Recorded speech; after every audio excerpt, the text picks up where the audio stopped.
on what is triggering certain things in her, right? And if I needed, for example, some form of healing, perhaps I would go to her, or somebody who can actually see the auric colors around people or stuff. I would probably go to her or him and ask for certain assistance, and in return they would use my abilities, right? So that's how it is going to be working in the future. Now, in 4D, a lot of changes happen, and it is at this time, at this juncture, where you will face the most discomfort. You will want to a lot of times give up. But again, I will draw the parallel to being on a journey.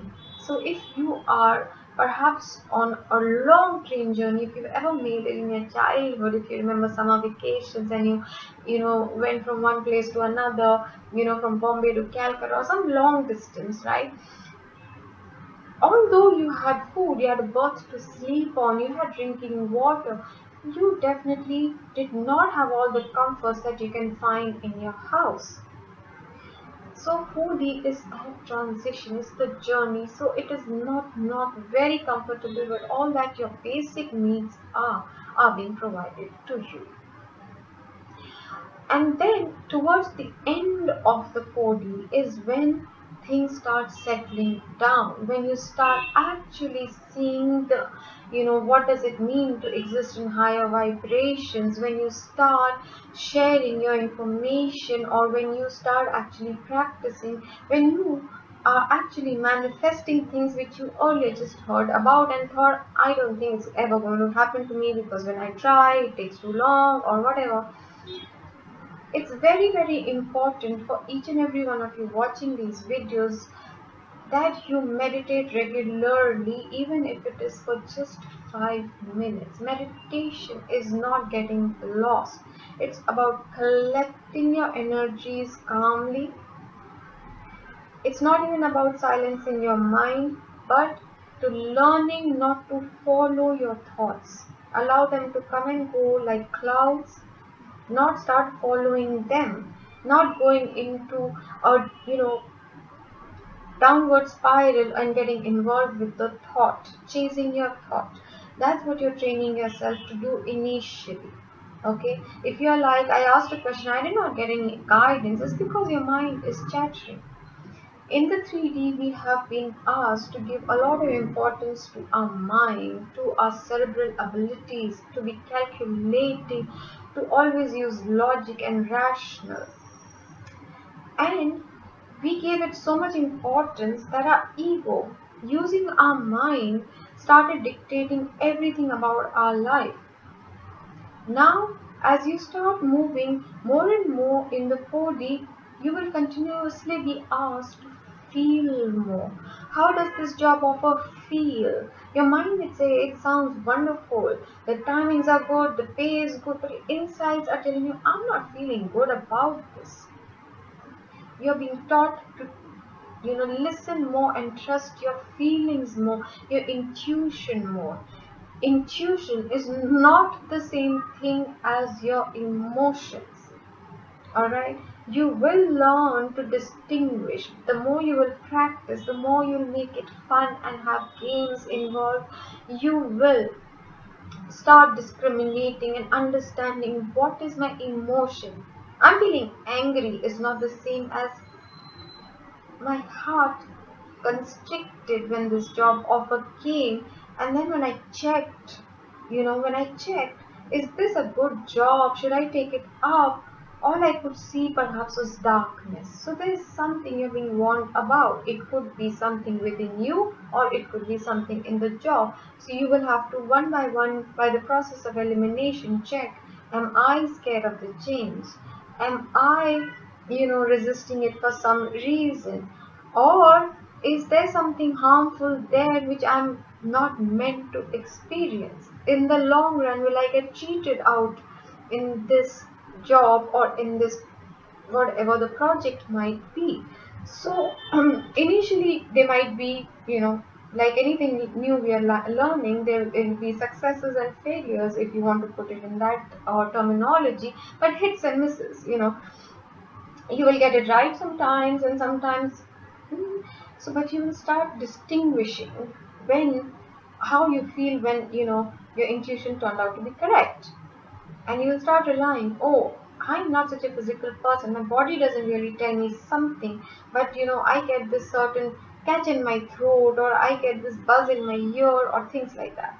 So you learn to distinguish. All right. Right now, I'm now going to continue on to the 5D, because what you're going to be, what is going to happen right now, what you're going to focus on is some of the symptoms, how to understand what exactly it is that you are going through. All right. So,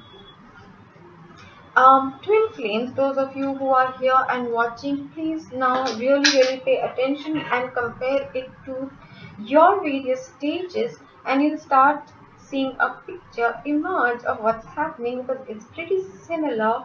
In fact, twin flame journey is an accelerated version of the ascension, because twin flames have already ascended at least once before. All right, so we know and we have done this, and the only difference is we are choosing a sacred love relationship to climb these stages. Okay, so the stage one that most of us go through is you will face a lot of triggers. It seems everyone out there is triggering something in you, and initially, you will be blaming everyone else. I'm okay, everybody else is not okay. The politicians are bad, the government is bad, the food is bad, the restaurant is bad, the waiters are rude, my boss is an idiot, my spouse is a jackass. Everybody else is wrong. And they seem to have one agenda in life, and that is to bother me. That is stage one. When everything outside is affecting you. This leads you to purge and release and heal and question. It is there for a reason, right? Here is also when you start going to from 3D for phase 1 into 3D phase 2. In the phase 2 and in the beginning of 4D is when you start finally getting insights and epiphanies. And initially they sound really simple, so simple in fact that you think it cannot work, or it cannot be, this can't be the answer to what I have been grappling with. All right. uh, you start finding that you need to work on yourself, that you need to change certain aspects of your personality, of your behavior.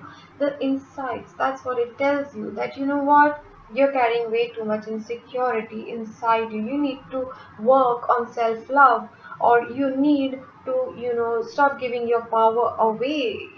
If the more people that you give your power away to, who can dictate your emotional state or your mental state, or who are taking decisions on your behalf, the more you are disabling your own solar plexus, and then your ego feels threatened, and then it becomes a whole jumble up of emotions inside you.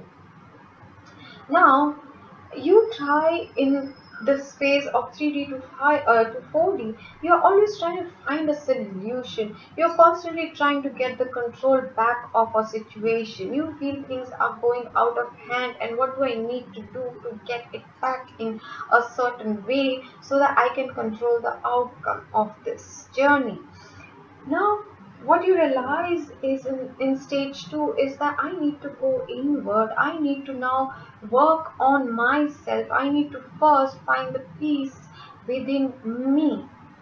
And it's like, I give the example of this, that in 3D, anything happens, like a storm happening outside, you are moved, your emotions are moved, your mind keeps changing.